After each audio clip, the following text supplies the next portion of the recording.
Now we are getting to some hypervalent molecules. First, we draw the Lewis structure of PCl5. It has 5 single bonds and no lone pairs on the central phosphorus, so it has 5 domains. We draw the ground state orbital diagram of the central phosphorus atom. Phosphorus has 5 valence electrons, and we fill them in using the Aufbau principle and Hund's rule. Notice that I have drawn in some empty 3d orbitals. They will become important on the next slide. They are unused in the ground state, but can be accessed in the excited state. We maximize the unpaired electrons by moving an electron out of the 3s and into the 3d. It has to skip right over the 3p's.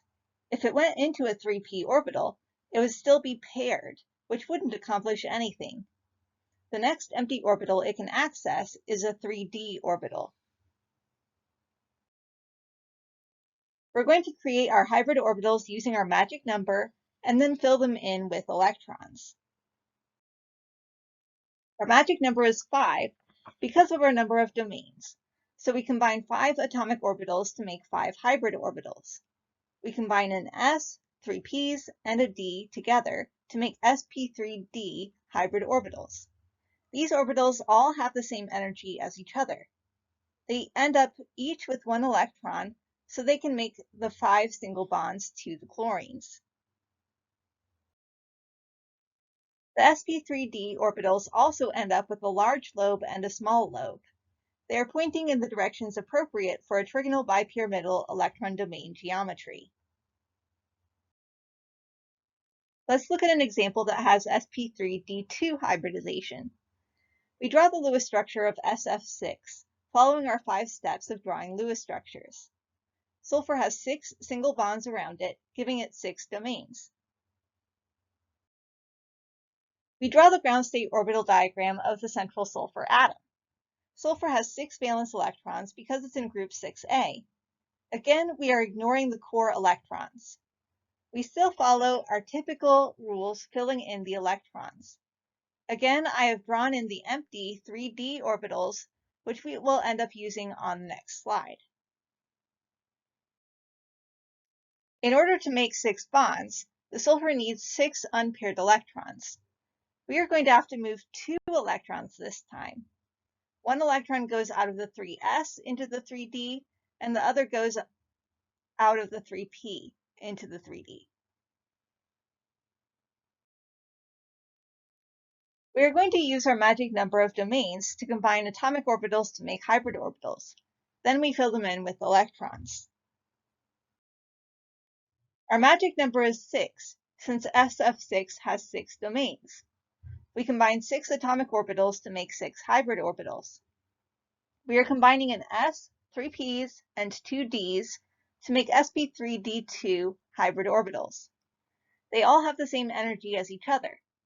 Since we have 6 valence electrons, we fill in 6 electrons into the hybrid orbitals, and so each one ends up with 1 electron.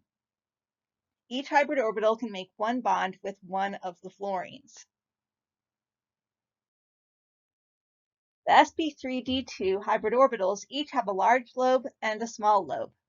They are pointing in the appropriate directions for an octahedral electron domain geometry. Up to this point, we have only gone through examples with single bonds around the central atom.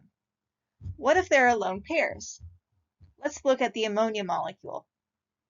First, we draw its Lewis structure.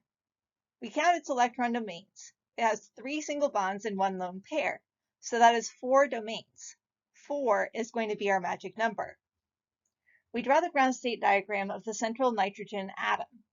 It has 5 valence electrons, so we fill them in appropriately. Here's where we typically maximize unpaired electrons by promoting an electron out of a lower energy orbital and moving it into a higher energy orbital. We aren't going to do that here because it is both unnecessary and not favored energetically. It's not necessary because the nitrogen already has 3 unpaired electrons and only needs to make 3 bonds. It's not favored energetically because moving an electron out of the 2s and into the 2p wouldn't accomplish anything, since the electron would still be paired. Nitrogen is in the second row of the periodic table and therefore does not have access to d orbitals. The next orbitals in energy are in the whole next shell, which is very energetically unfavorable. We use our magic number to tell us how many orbitals to combine. Since ammonia has 4 domains, we combine 4 atomic orbitals to make 4 hybrid orbitals. We combine an s and 3 p's to make sp3 hybrid orbitals. Nitrogen has 5 valence electrons, so we fill them into the hybrid orbitals, starting with 4 of them being unpaired in separate orbitals, and the 5th one ends up getting paired up with one of them. We have one box which is fully filled with electrons. That is the lone pair. We have 3 boxes that are half filled with electrons. Those are the ones that can participate in bonding to the hydrogens.